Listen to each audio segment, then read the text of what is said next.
พลตฟอร์มออนไลน์เนาะซึ่งมันมีหลายๆแพลตฟอร์มเนาะสำหรับไผที่ว่าได้ติดตามข้าพเจ้าแม่นจะได้เห็นการเคลื่อนไหวหลายๆอย่างที่ว่าข้าพเจ้าได้โพสต์ลงเนาะ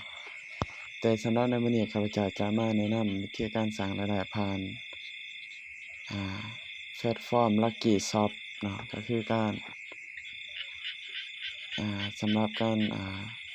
ซื้อหวยออนไลน์เนาะที่ว่าเราได้เปอร์เซ็นต์หรือว่ามันจ่ายสูงนะทุกคนเนาะตัวอย่างว่าเราซื้อเลข2ตัวนี่ 1,000 คันเราถือถ่าย2ตัวเราจะได้90,000แต่ถ้าว่าเราซื้อเลข3ตัวคันว่าเราถือถ่าย3ตัวก็เราได้700,000เนาะนี่คือข้าพเจ้าเนาะผ่านมาข้าพเจ้าเคยถือพร้อมกันนั้นเราสามารถเอาลิงก์ของเรานี่ไปแนะนำผู้อื่นต่อก็ได้เนาะซึ่งเราจะได้รับค่าหน้าสั้นที่1แม่นเราจะได้รับ 6% เนาะทุกคนนั่นคือข้าพเจ้าเนาะได้แนะนำหรือว่ามีค่าแนะนำนี่แม่น2ล้านกว่ากีบเนาะทุกคนซึ่งเราจะได้รับแต่ละมื้อแต่ละเดือนเนาะบ่จำกัดนะสำหรับวิธีการลงทะเบียนหรือว่าวิธีการสมัครเนาะแม่นง่ายๆเพียงแต่เรากดคำว่าลงทะเบียนตัวนี้เนาะผ่านเว็บไซต์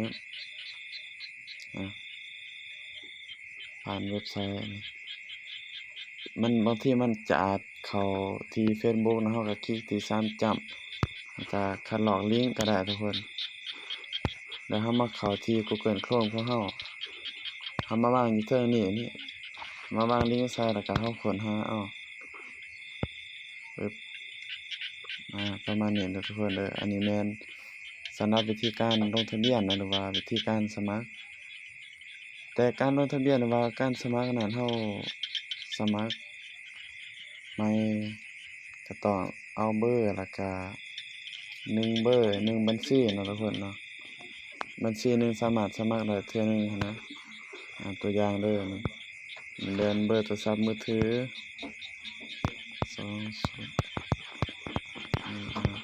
อันนี้แม่นรหัสผ่านเฮาใส่เบอร์ของเฮาก็ได้ชื่อบัญชีหมายความว่าชื่อที่เฮาจะลงกับเว็บนี่นะทุกคนเป็นว่าแบบนี้ก็ได้แล้วครับป้อนเลขบัญชีของเฮาcopy เลขบัญชีนะปึ๊บมาวางใส่นี้ปึ๊บกดที่เข้ามาสมัครเลยบัดนี้ก็บันทึกรหัสผ่านบันทึกรหัสเนาะโอเคอันนี้ง่ายๆทุกคนวิธีการสมัคร